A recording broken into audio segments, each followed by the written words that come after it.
And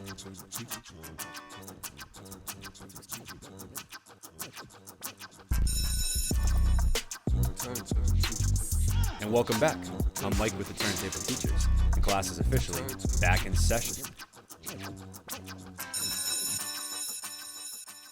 And we are here for another guest speaker episode. And on today's episode, I am very excited to have Suriel joining the podcast.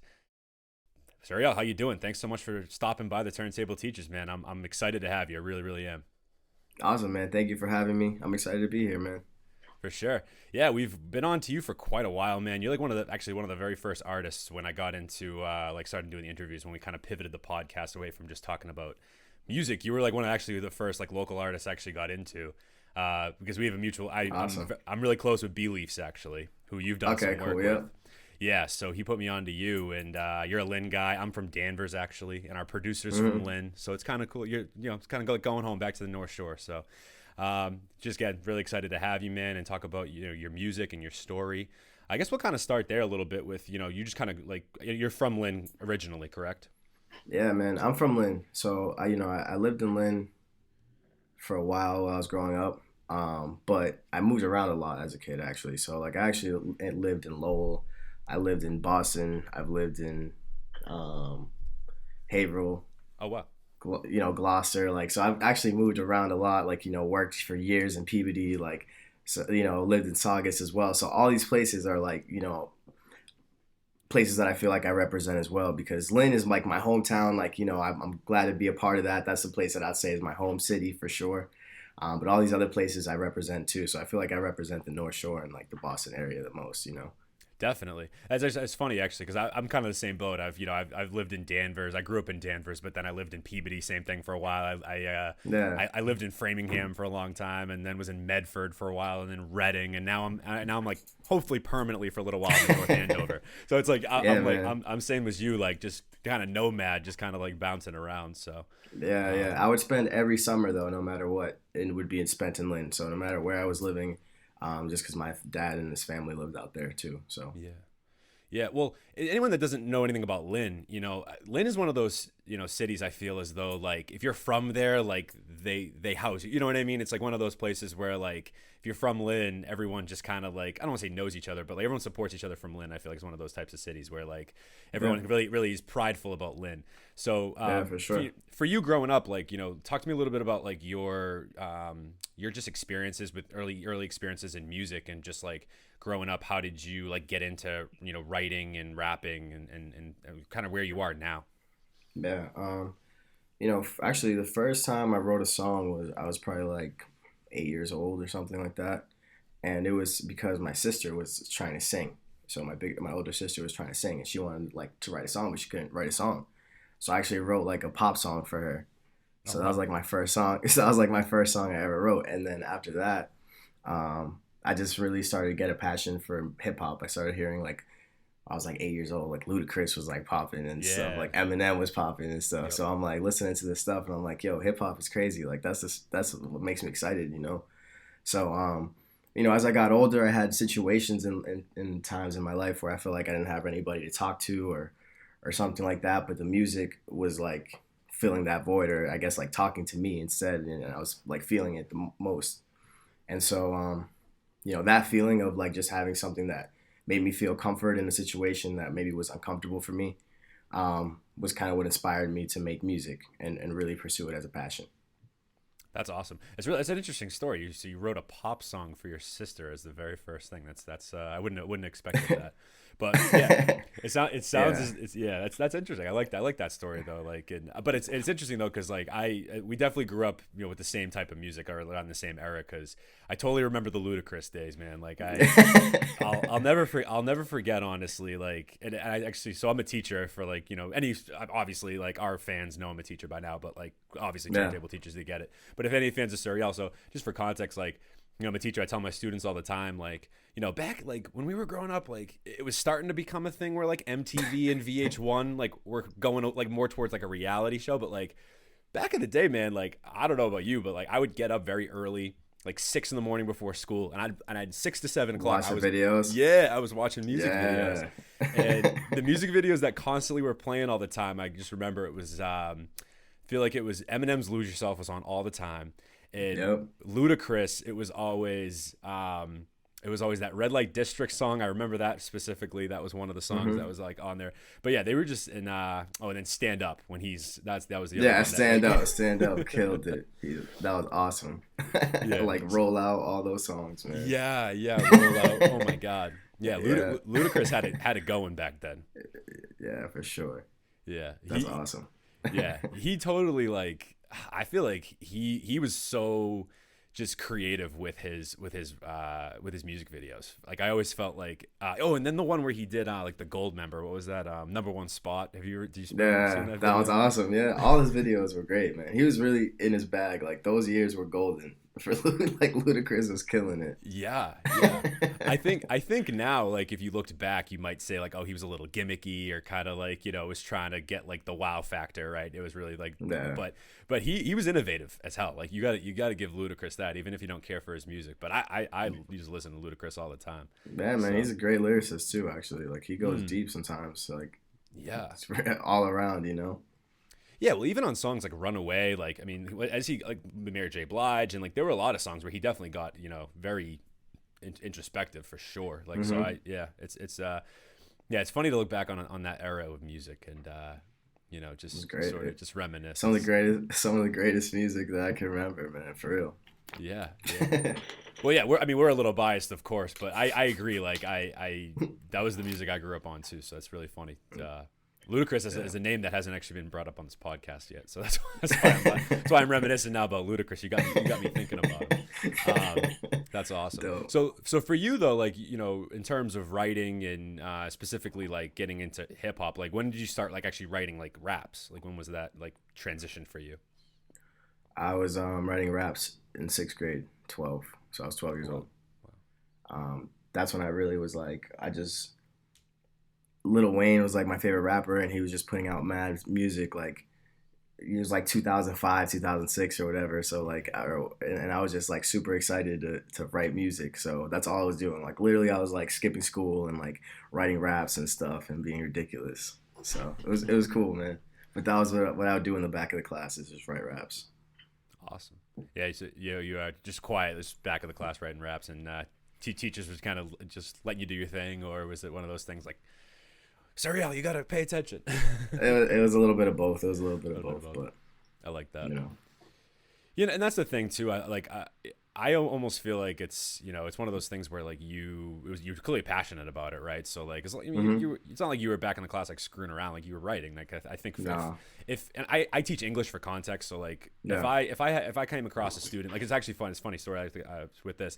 One of my students, I'll like catch her in the back, like she sits in the back, and she'll be like reading like her like independent reading book, and like I don't want to yell at her because it's like, I mean, I gotta like give her the eyes, like, all right, pay attention to what we're doing, but like I'm never like, oh, like stop doing that, because like I want you to read, like that's the whole point, you know what I mean? Like I want you to enjoy reading and writing. So I feel like if I'd like to think if I had a student in the back of the class that was writing raps, I'd be like, oh, cool, like that's yeah, dope. Man. I mean, I would tell all my teachers like, yeah, I can't come to detention. Like I have studio time or something like that. I'd always like fantasize about being like a rapper, like as a kid. So like that was what all I would do was just write raps. That's amazing. I love it. That's great. And Wayne's another one too. I'm glad you brought him up. Like he's another one. Like the Carter series was just iconic. I mean, especially at that point, like Carter 2. I mean, Carter 2 is like wow. Carter 2, Carter 3, Carter 4, like those albums are amazing. Yeah. Like I love those albums.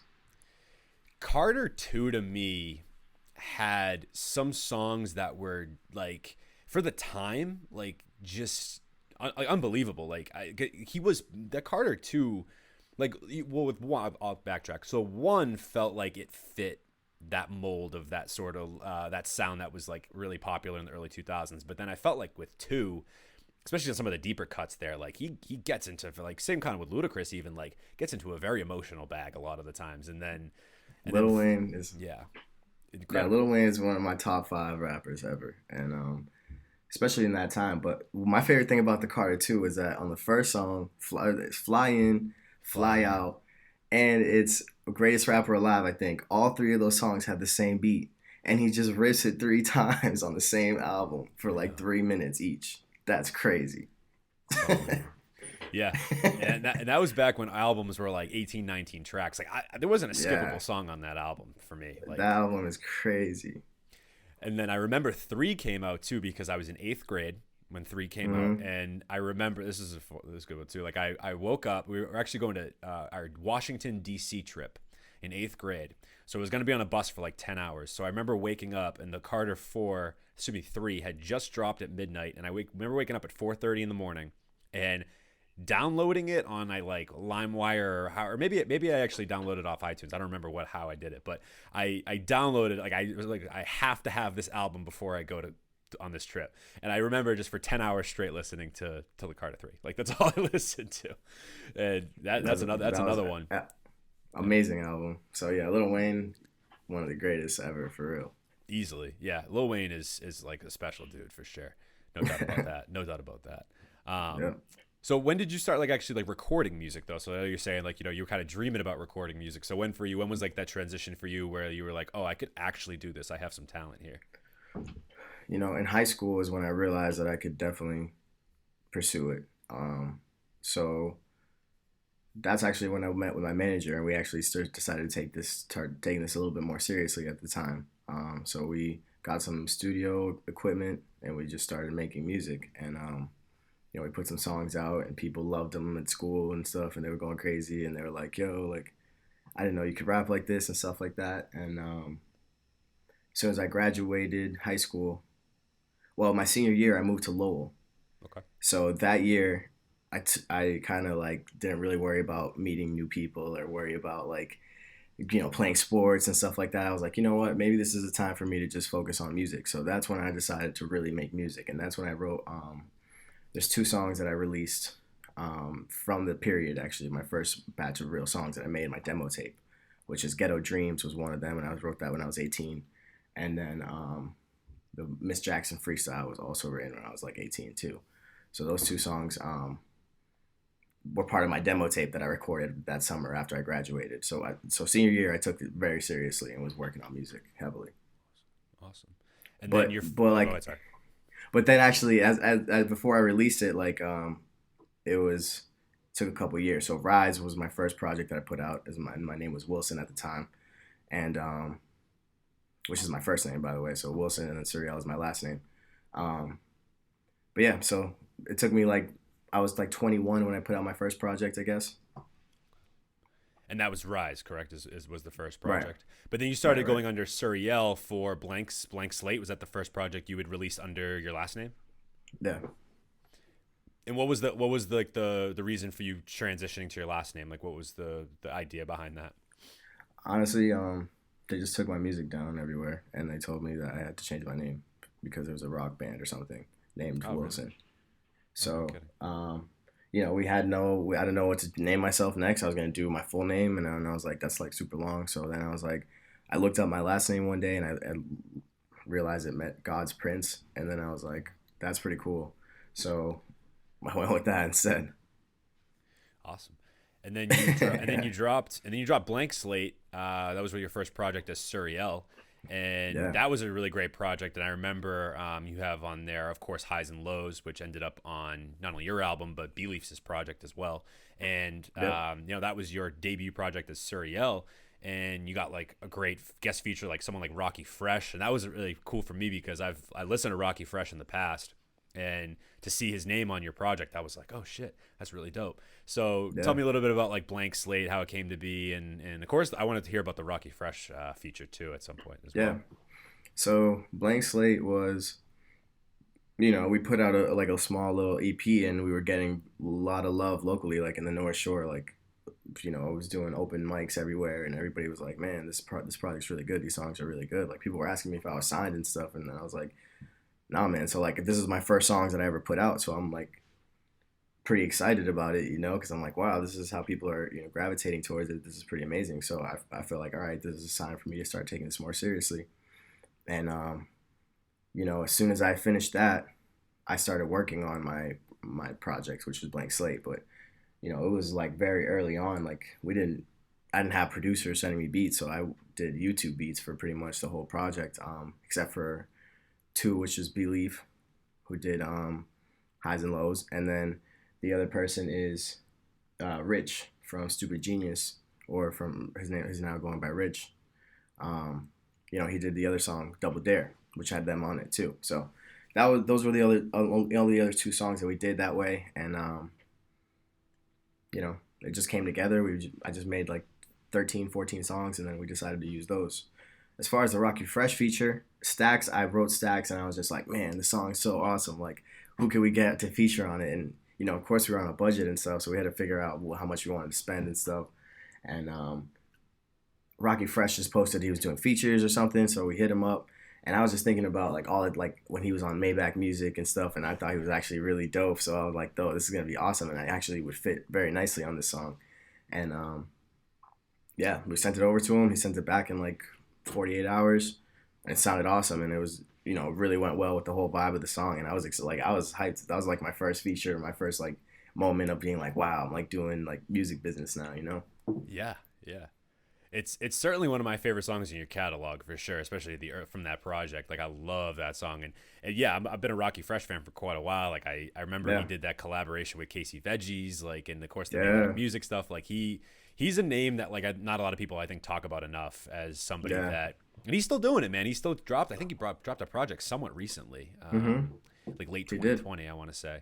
And yeah, he's still doing some stuff. Yeah, he's done songs like Chris Brown and a plethora of other artists. So he's an artist I think that doesn't get enough love, especially from that Chicago scene. And so, and then of course the highs and lows track, that was easily one of my favorites as well. Like I remember too, because this is actually how it happened. I had Beliefs was the first guest we ever had on the podcast, like first official guest speaker episode, and I went to high school with him, of course, and bumped into him, and that's kind of how that happened. And I was listening to his project, and of course it's like it's a deeper cut on his project, and he has a plethora of, I mean, he's been on, our fans know, our audience knows, like he's got a heck of a body of work there, a lot of great features on that project. And but your song on that particularly was one that I like really stood out to me. And I remember asking him, I'm like, who is this dude, Suriel? Like, this is a great song. And he's like, oh, he's from Lynn. Like, he's a local dude and blah, blah, blah. So how'd you get in touch with Beliefs, and talk to me a little bit about like your relationship with him? Because you guys also dropped Lifetime in 2020 as well. Yeah, I think we met. I mean, we both used to work at like dealerships, and oh no shit. So I went to go get my car fixed, and he was working there, and I think we talked, and then he said we talked about music and something, and then he started sending me beats. And he was telling me he was working on a project and stuff, and he wanted to get some, listen to my music. So I sent him my music, and he liked it. So he started sending me some beats, and that's how we started linking up. And we've worked on a couple songs actually. We've already put out 2 songs, but we've definitely probably made or at least have like 6 songs. But with Highs and Lows, it was one of the packs he sent me. I just heard it. I just kept listening to it, and it was actually one of the only songs on that project that I recorded without writing any of the lyrics down, which is really dope. Oh, you Lil Wayne'd it? Yeah, well, I mean, I thought it out, but like, and I recorded some, I punched in here and there in some of the parts, but that was the first time I ever did that, and that was pretty dope. It's actually funny because that's how I bumped into him again, was car dealership. Mm-hmm. Yeah, dope. That's how it happened. I hadn't seen him in years, and I was going to get a new car, a Volkswagen. And he came out. He was like, I heard your name and blah, blah. I was like, oh, my God, I haven't seen you in so long. And then that's how that happened. And he was saying, oh, yeah, I've been producing beats. And I was like, oh, I have a podcast. And that's how that came to be. So that was pretty funny. Mm-hmm. He's a great dude. He's a great fan of, he's a great, contributor to our show. And so big shout out to Beliefs. I'm sure he's watching this at some point. He's a big fan of yours. So, yeah. And then you had a quarantine edition so I guess it was an EP in a sense, or you kind of put out a bunch of singles that were like under this quarantine series, right? And they were all on SoundCloud.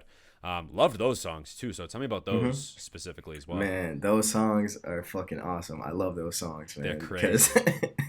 Those songs, I just I make a lot of songs, man. Like I'll record all the time. So like since Blank Slate, I probably recorded 200 songs or so. Wow. And so Um, those were just songs that I had there in the stash, and the project, what can I say, was done. But the plan that we were going to use to roll out with had completely changed because this is when COVID started to outbreak.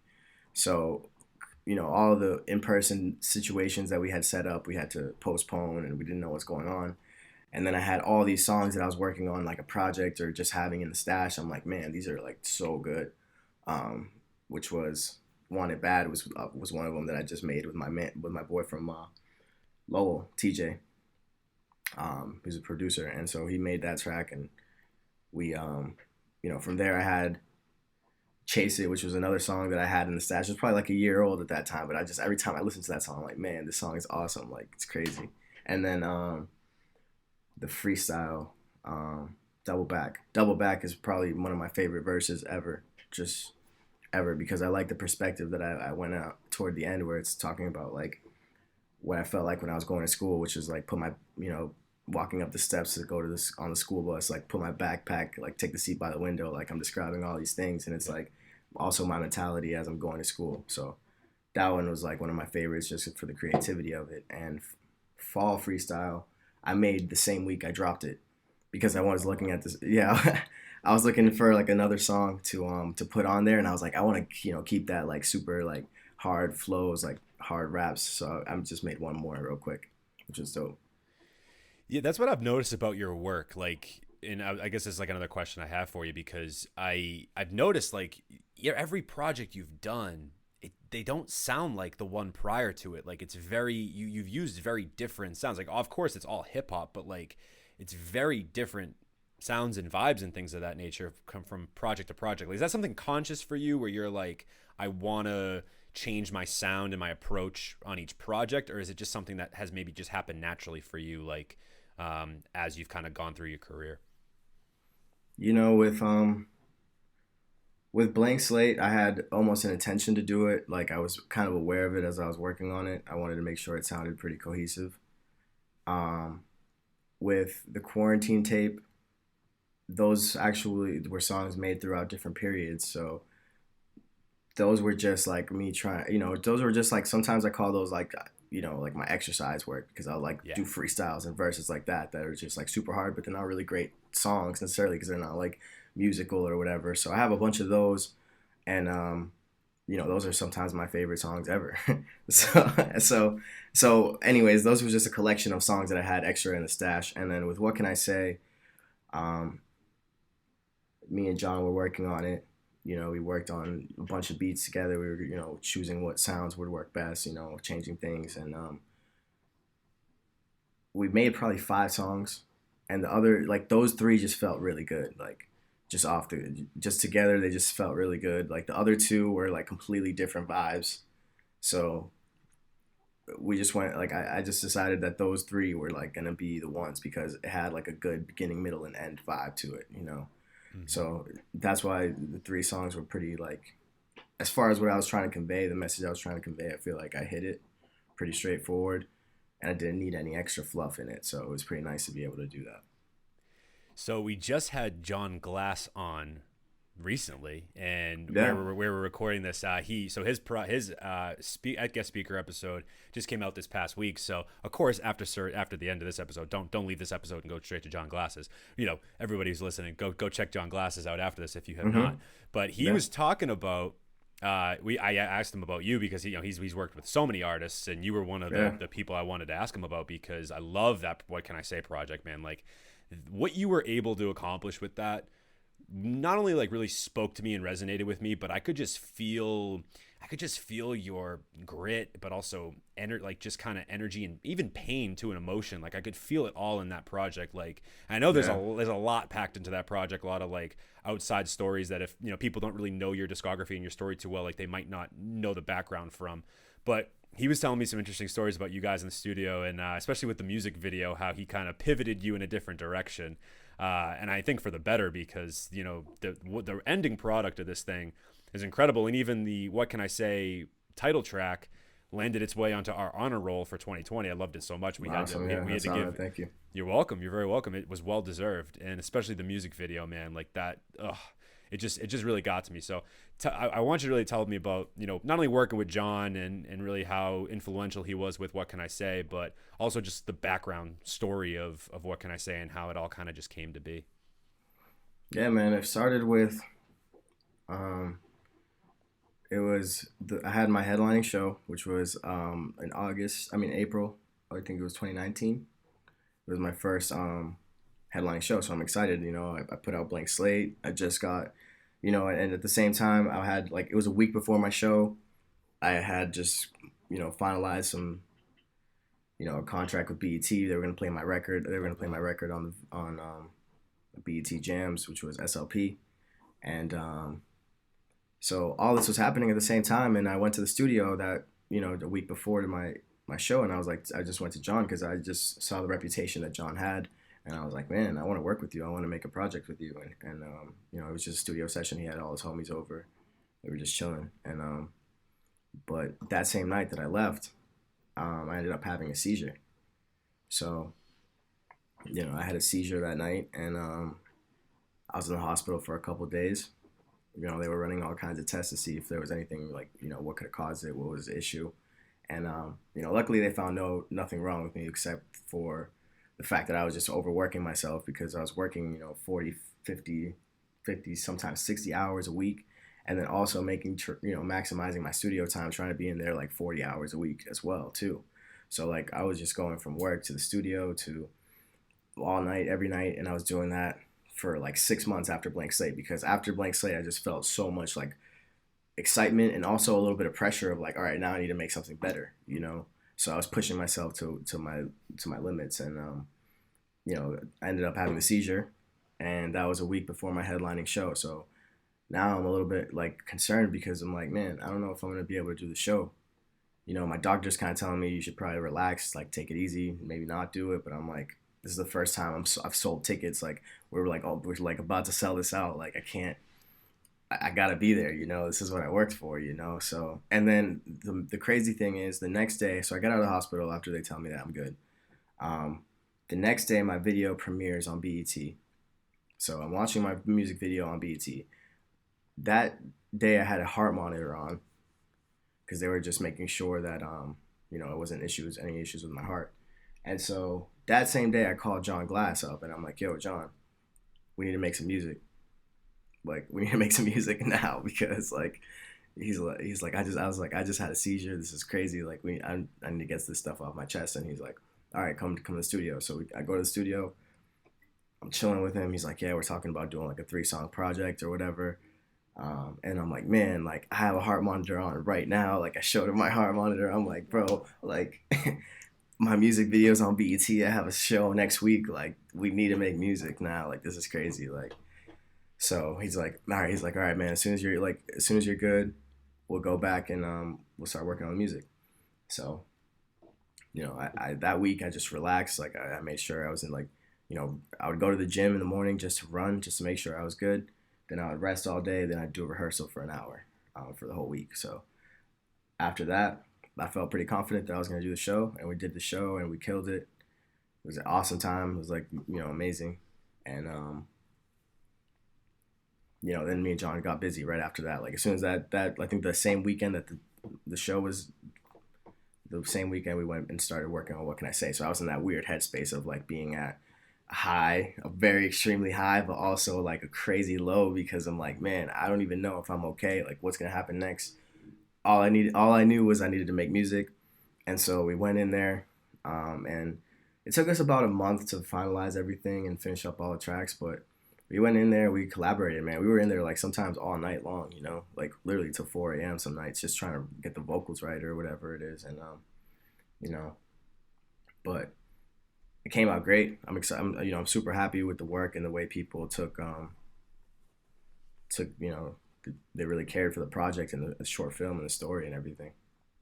Well, it did fantastic in terms of like streaming numbers. Like I know it went off on Spotify, and a lot of publications really enjoyed it. I mean, us obviously too. Like I said, we liked it so much we had to put it on the honor roll. And yeah, I thought for sure that the short film I thought was kind of genius. And I think in terms of you telling the story now, and obviously have seen the short film and the three song music video, whatever you want to call it. It gives it so much more context, and even Yeah. though I understood the story, like and I think you did such an amazing job with that project, and particularly with the music video of like portraying exactly what you were going through. You know what I mean? Like I'm literally like remembering like certain scenes as you're talking, like you in the hospital bed and like you getting up and like looking uh, yourself in the mirror and like getting up and running, and the shot of you sitting on the porch just like as it pans up and you're just kind of looking. I really, and then of course you at the very end like getting on the stage and do the actual show. Like that's so yeah. cool that you were able to like emulate that and into the actual like music video and short film. So I thought that was like so well executed and well done. Like you deserve a ton of praise for that project, and I'm glad that it got the ears and eyes that it deserved. So Thank you, man. That means a you're lot. very That's like, welcome. that this project is, I always keep it like, as far as my music goes, it's very real, you know. Um, that's what I'm feeling, but I've never really opened up, so personal in it before up until that. So to go to what can I say, where the music isn't really about my personal like emotions, it is about my emotions, but it's more so what I was trying to get through on the what can I say is like more so my mindset and just the way I approach it and try to get myself back into the mindset that I wanted to be in. For sure. So that's what those songs did for me. They kind of motivated me and made me feel more confident again because I was in a weird place. So, um, but yeah, man, I forget what we were talking about, and I kind of No, went no, off it's a cool. little I was bit. just saying. I just think I just love the actual story, like the Yeah. Oh. storytelling. Yeah. Oh yeah. So that was cool to show the mindset. The mindset. That's Mm, kind of what the music is about. But then to go and actually tell the story of how the music was created and why it was created, and to go and really share a personal experience that I was actually nervous to share. And even when we started putting it out, like I was nervous. Like even watching it, it made me feel like whoa, like it brought me back there. right. So I felt for myself that was like very therapeutic to kind of get that out and push kind of push it as like something that was a chapter in my life that that helped me put releasing this project actually helped me get through it. Yeah, I mean, going through something like that, man, like any kind of health scare, like it's a traumatic thing. Like there's certain like I'm sure you had a little form of PTSD from it. Like that's totally valid. Like looking at even the music video, even though it was kind of a recreation of it, it's like you did live that. So it's like for you, to not like I said, not only to emulate it but also get the story across. Like I just like I always like I said, I always loved your music, and I always thought you were a great storyteller in your music anyway. But like this project really, I think captured you and like I think truly who you are as an artist. And I know you were saying like the quarantine series is for you exercising, and I even would say exercise and lyricism, and I think that those Yeah. songs are just good for exercise in general. Like if you guys need like some pump up songs, like go check out that Dope, quarantine dope, tape, man. That's some good shit right there. But dope.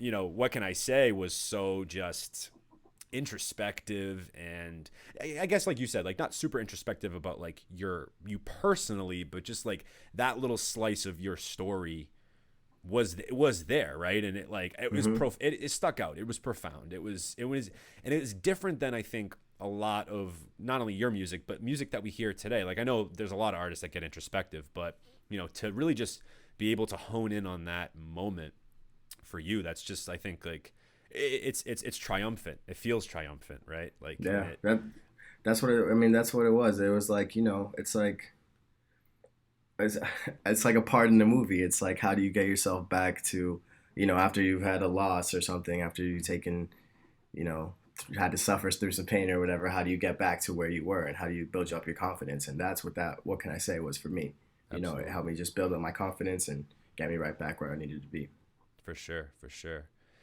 So what did you sort of like in terms of like what you learned about this experience? Like what did you really like with the actual like going through what you went through, and as well as the project, like when you look back now, like what do you feel like you like take away from it, or like if there's a one or maybe a few things that you took away or like that you learned from this experience, like what would that be? I mean, the most important thing I've learned, I think, is gonna be balancing my life better. Mm, That was something that I had to live with and learn from, because I'm the kind of person who just likes to work all the time. So if I'm not working, I feel like I'm not being productive or whatever. And if I'm not, even like before, I was just so hungry to try to make some new songs and try to, prove like, that I can rap, all this stuff, that it drove me like crazy, like to the point where I'm like not like sleeping 4 hours a night. So I had to like, I had to chill. I was like, bro, like if, I have to now make sure I sleep 8 hours a night. If I feel tired or whatever, I'll take the night off or whatever. But not necessarily that I'm slowing down on my work at all, but just have to be a little bit more careful with myself. So that's the most important lesson. But also the crazy thing that I feel like I learned as far as releasing the project and, putting out my story like that is that that's the most important type of music that I feel like you can put out as an artist, is stuff that actually shows your true story and shows you at a vulnerable place, whether, like some people do it through relationship songs or whatever it is, but just being able to be vulnerable and show that what actually happens to people is important. And obviously for me that worked, and people resonate with that more than anything else I've ever put out. So that's what I learned from that for sure.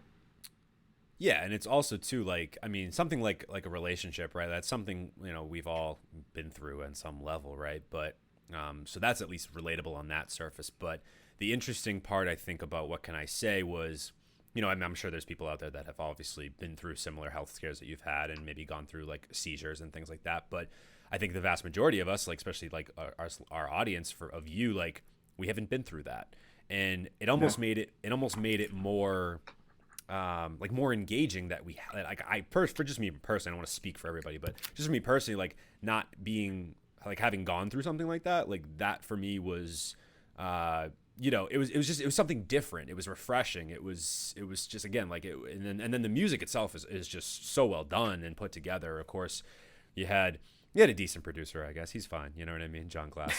He's okay. No, I'm like kidding. That's Yeah. the whole. We love Jon over here. But yeah, no, like John's awesome.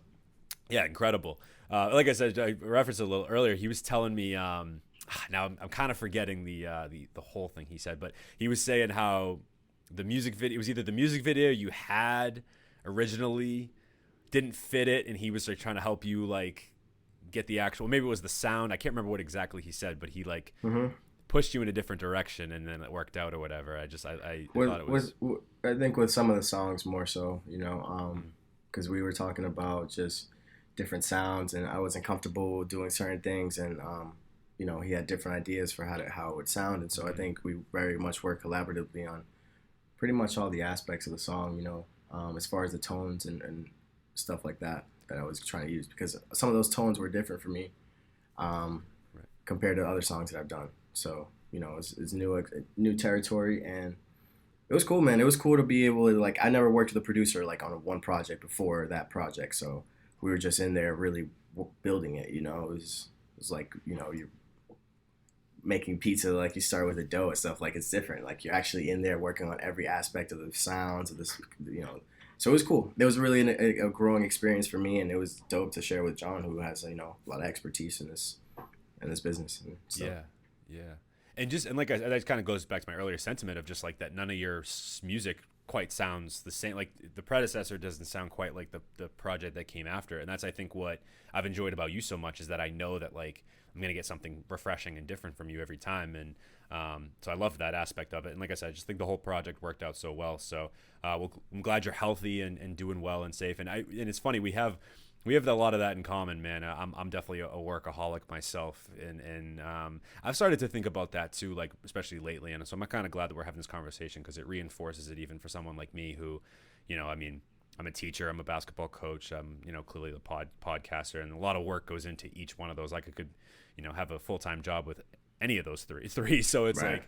like, and something that M. Dot, another alumni of the show and someone that I talk to often. I'm not sure if I'm sure you're familiar with M. Dot, but he has this saying he says all the time. He says health is wealth, and I completely agree with that because it's like if you don't have your health, like what do you really have? You know what I mean? Like how can you actually get these things done? It's once you don't have your health, it's pretty much impossible to get the things that we want to get done, especially if you as working a job. Of course, like a lot of us, we're trying to chase this dream while also working 9 to 5s and things of that nature. So it's grueling. It's a lot, but it's I can see the passion, and I totally can resonate with your sentiments of just like, being hungry to actually like, especially once you have momentum, right? Like once, you're headlining a show and BET is, we didn't even talk about that. Like BET takes one of your music videos. Like that's amazing, man. Like, Yeah. So it's crazy, but that's exactly it, man. I had to learn to be much more aware of my health. Sleeping more, making sure I'm fully rested. Like, and I've noticed that it helps my creativity too. Like if I'm super tired and I'm like forcing myself to like stay up just to try to record a song, it takes me forever, and I'm like tired through it, and it's not actually the best song. So it's like, if I'm rested, then I go make a song. It's way better. You know what I mean? So your audience, we're not going anywhere, man. You know what I mean? Like, and that's what I've come to realize too. And even like, people in my circle, they say that too. It's like, dude, don't feel like this has to go out tomorrow, or like this has to, you know what I mean? Like, nobody's going anywhere. Like the audience will be there. So I have to, it's tough to like think about that in the moment. Cause like you said, we get like, as creatives, we get very excited about, our art, or our, what we're trying to put out there. So I totally understand and resonate with that. 100%. But so I need to hear about this, because I apologize, I haven't like harped on this, because this is a big deal that BET played your music video. So which music video was it, and describe to me like about like what that was like for you to like see that. Oh, it was cool, man. I mean, I remember when I was like in middle school, I used to watch BET Jams. Oh yeah. And that's how I found out about Wale. Like I heard Nike Boots. I heard B.O.B. I'll Be in the Sky. Like I heard some Kid Cudi songs on there, and it was like, Pusha T stuff. Like I was just watching all these artists, and new artists come on there, and I was like, man, it would be so dope to get that on, to get on there one day. That'd be amazing. And I'm like in 8th grade thinking about it, but it just became an opportunity. We reached out, and they liked the video enough to go for it, and they told us we were gonna play it, and I was like, man, this is awesome. But I found out that they were definitely gonna play it when I was in the hospital, though. So I was in the hospital. I had to sign off on some contracts, and I'm like, man, like this is crazy. But like we did it, and like I said, the day I got out, it was playing, so it premiered for the first time, which is awesome. Incredible. I love it. And which music video was it? Oh, that was for SLP from Blank Slate. Awesome. Very cool. Another great track, actually. I forgot about that track briefly. That's awesome. That's a great story, and definitely a bit bittersweet for you, I'm sure. Like as you're in this hospital bed, like damn, like this. It's crazy, right? It was crazy. Like worst timing, but at the same time, you have to like, I guess, appreciate that too. At the same time, right? Like that's when writing the song Highs and Lows, like that's what it was for me. It's like. If I ever could have described that moment, it feels like highs and lows, because I'm literally chilling here like, man, I'm about to go do like a sold out show right now. My music video is on BET, but I am in the hospital. Like what? Highs and lows is the epitome of that. Yeah. So that was a crazy time. Please tell me you performed Highs and Lows that night. I hope you did. Absolutely, man, and it was beautiful. Like I actually have the recording of that, and that was like the most powerful one, probably. Yeah. Oh, super cool, man. I love it. That's fantastic. Good stuff. Awesome, man. Well, dude, I like I said, I'm so glad you have your health, and that you're that everything's, that you're doing well now, and I'm hearing through the grapevine you got some music coming. In 2021. So tell me a little bit about, or tell me as much as you can. Tell me a little bit about what's coming in 2021, and what your fans, or potentially new fans from this podcast, of course, like what can people expect from you in the rest of this year and going forward? I have some songs that are in my stash right now. I feel like I have like a solid 20 songs, and I have a solid like 8 amazing, like super super crazy songs. So I'm excited about all of the music that we have. We've been working a lot on fine tuning every single detail as far as the mixing and everything, and it's been taking a longer time, but these songs are definitely going to be worth the wait. They're huge growth from everything that you've ever heard from my music before, like exponentially bigger, better concepts, more emotional, like as far as the emotional tracks, more like perspective as far as like storytelling from just experiences I've been through, and I really wanted to focus on my storytelling this time around. Awesome. Any collaborations or notable producers or artists that you're working with, or is it just like a straight like solo thing for you? As of right now, nothing super major as far as like the collaborations, but the songs themselves are pretty major, definitely. Fantastic. Well, I'm definitely looking forward to it, and like I said, I've heard good things that you got some good stuff coming. And Yeah, I have a song, "Life of the Party," which is gonna be my next single, and it's like amazing storytelling, like finest that I've ever been able to do. Yeah, we're looking forward to it. Is there a specific like release or around a release date where people can? Or are you kind of just waiting until you're ready?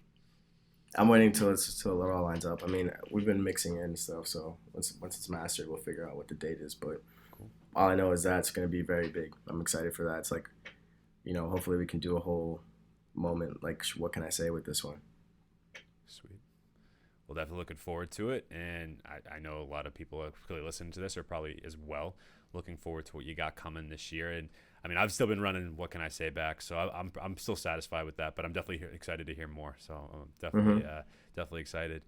So one of my last questions before my final question that I ask every artist. So of course you are originally from the North Shore, so am I. So there's a lot of like we have in common there. So what about like from being from the North Shore for you? Like what does that mean to you? Like what does it like mean for you to like represent the North Shore and like being a voice that's coming from that scene? Because there are some artists from that scene, but it's not one of those like when people think of Massachusetts, a lot of people clearly think like Boston obviously has its scene, and Western Mass has kind of a scene right now as well. And sort of like even up like this way, like, Lawrence, Lowell, like borderline New Hampshire, like there's definitely a scene up here too. But I feel like North Shore sometimes gets a little bit overlooked. So for you, like, what does it mean for you to like actually be one of the, I would say, premier voices from the North Shore right now? It's something that I didn't know was gonna happen so quickly. So it's new. It's pretty cool to have that opportunity to be the voice, for people. I feel like, the things that I'm doing is just opening doors for other artists to be able to, do their own thing too. And any opportunity I get to support somebody from the North Shore, I would love to do it. Justin Clancy and I were the first time I ever did a big show. And, it's always love for North Shore, for sure. Yeah, Justin Clancy, Token. I mean, those are like we definitely have those to hang our hats on. Absolutely, for the North Shore. absolutely. Those two are some special dudes. But you are as well, man. And I'm glad that you're just adding to what we have from the North Shore, because there's acts from it, and I'm glad that we're able to kind of shed some light on it, and like you said, give some people hopefully a platform. And so Absolutely. You're doing some amazing things, Suriel, and thank you so much for coming on this episode with us and coming on the podcast. We really just sharing a little bit of your story and obviously your music. We totally appreciate your time. I have one final question for you. It's my favorite question I ask every artist that comes on this show, and it's the dream song scenario. And I'll structure it for you a little bit. So you get a song, okay, and you can make this song with any artists, dead or alive, okay? And you get 1 to 2 producers, all right? So any producer in the world, dead or alive, to produce the track. Again, you can get like 1 or 2 there. And then you have 3 guest features as well on that song, all right? So it's your song, all right? And again, any artists, dead or alive, take as much time as you need. Who would be on Suriel's dream song? Man, if I was to do a dream song, it would be Suriel featuring Nas, Kanye West, and Jay-Z, produced by Hit Boy. That would go. I love how quickly you had that too. You were just yeah, that's it. Yeah, just gonna get these 3 pillars. Get a dope producer to just get a banging beat. Yeah, man, that would be awesome. That shit would be crazy. That shit would be crazy. Damn, a great choice there. I totally I like that one a lot. Suriel, awesome. Man, that's a great dream song. So yeah, maybe someday. That's the whole point of the dream song. We like to just try to put that out in the universe. I would love that, man. Those are my favorite. Like those are my favorite artists, all the way around. So What do you like about each of them? Like, what do you like your favorite things about each artist that you chose? man, Kanye West is my, like you said, which I appreciate that you said is that I feel like my music changes as I may progress. Kanye West is my example for that. Like Yeah. Kanye West is somebody that I look up to the most artistically because of the way he changed his sound every time, like majorly. You know what I mean? And Yeah. that was Big time. what made me like. I think I look at him as my number one favorite artist of all time, just because of just the creativity to go from 808s and Heartbreaks to Graduation to My Beautiful Dark Twisted Fantasy to Life of Unbelievable. Pablo to Yeezus. Like all of those are amazing projects. You know what I mean? So that for me is what I would strive for as an artist. Um, Jay Z I think is arguably one of the best, or maybe the best rapper of all time, just because he's just the boss. You know what I Yeah. mean? And then, and then you have Nas, who's just one of the smoothest rappers, the realest rappers, the one who can tell the best stories, someone who's always swagged out, like, always fly. So Nas is definitely, and his just voice presence is so nice, Oh yeah. you know, Yeah, he's I mean one of the most recognized. That's God's son right there, baby. He knows he can. for That's what's real. up. And what I appreciate about all those three artists is longevity. Like their ability to stay relevant as much as they have been. Even Nas, right? And I would suggest that out of the three, I mean, hey, actually no, I shouldn't say. I shouldn't even say that because Nas just won a Grammy. So I know, like which is I was about to crazy. say like Nas feels the least relevant today than the three of them, but maybe not. Maybe I'm wrong about that. Yeah, I mean, excuse me. I probably would have felt that way before his the King's Disease project. I would have said if you had said like which one of absolutely. these Yeah, three is absolutely. kind of like fallen off a little bit. And I don't even mean like falling off like that, but just I would have Hmm. said Nas. But then until that project, like forget about it. Like those three, they're pillars, man. They really are. And Man, not, yeah. Nas is one of my favorite rappers, man. Like, he can just really take you into like the whole like it feels like a movie like when you're listening to the music. That's what I don't think there's any other artist who can do that for real like that.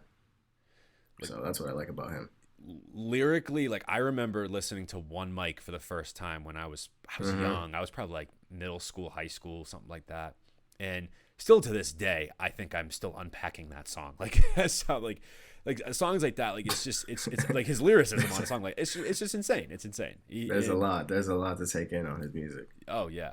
And especially like I said, with someone like you mentioned too, like someone like Kanye, there's the innovative aspect of that. Like I love artists that that take their sounds and just recreate it into something completely different. Like I've always loved, I've said this on many times on the podcast, but someone like Tyler the Creator, who's up on my wall, like he's another guy who has always said like I'm never gonna make the same album twice. Like if you want to go listen to Goblin, go listen to that. Like I'm never gonna make another one, and I love that about people like artists like Tyler, Kanye West, Childish Gambino, like whoever you want to kind of throw in there, like to just recreate different sounds and try and just I don't know. It's really it's incredible. Like especially in this day and age when I feel like a lot of rappers, especially in hip hop and rap, where you know an artist will have their time and then they'll tend to sort of like drop off every once, you know what I mean? Like the longevity is just so much more difficult, I think, because it's so saturated. So the three of them to actually like still stay relevant, 20 for Nas, 30 years, and Jay-Z 30 years. It's a testament to their artistry. Yeah, man. I mean, they're deeper than hits. Much, They much but they deeper. do both. You got it. Much, much deeper. And you know. yeah, that would be a song I want to hear. So Jay-Z, Kanye, Nas, any of you guys, if you're listening, let's get this thing. Let's get this thing together. So Suriel's like, yes, please. for sure, let's do it. I love it. Suriel, this has been a fantastic episode. Thank you so much for being here, man. Like, just loved having you and your insight and talking about your music and your story and sharing that. You're officially a Turntable Teachers alumni, so you're part of the family Awesome, now. thank you. You're of course, man. And yeah, so tell the people where they can find you, plug away, socials, and all that good stuff. Yeah, you can find me on Instagram and Twitter at Suriel781. That's Suriel 781. And all my music is available on Apple, Spotify, and Tidal. You just look up Suriel, What Can I Say, or Suriel Blank Slate. Fantastic. We'll link it all in the description for sure, especially What Can I Say. Definitely make sure you guys check out that project if you have not yet. If you haven't, you're sleeping, so definitely check that thing out. And yeah, and of course, if you're a fan of Suriel coming on to us for the first time, you can follow us at Turntable Teachers on Instagram, and also hit up our website, www.turntableteachers.com, for all the latest episodes, blogs, articles, all that jazz. And of course, make sure you subscribe to the podcast, subscribe to us on YouTube, wherever you listen to your podcasts, audio podcasts. We're on Apple, Spotify, SoundCloud, and especially on YouTube. Leave us a like and a comment, right? Show Suriel some love. And yeah, that's about it for us here. And once again, Suriel, thanks so much for being here, man. This was a really, really dope time. And we're excited to hear what you have coming next in 2021 with the music. I'm really looking forward to hearing the new single and Life of the Party. So make sure you guys stay tuned for that. I'm sure we will be promoting that like crazy. And awesome. Yeah. That's about it. You're going to like the song, man. Trust me. It's going to be a good one for sure. I'm looking forward to it for sure, man. So once again, man, thank you so much for being here. This was an awesome episode. Really appreciate your time. And without further ado, I'm Mike. This is Suriel with the Turntable Teachers. And class is officially dismissed.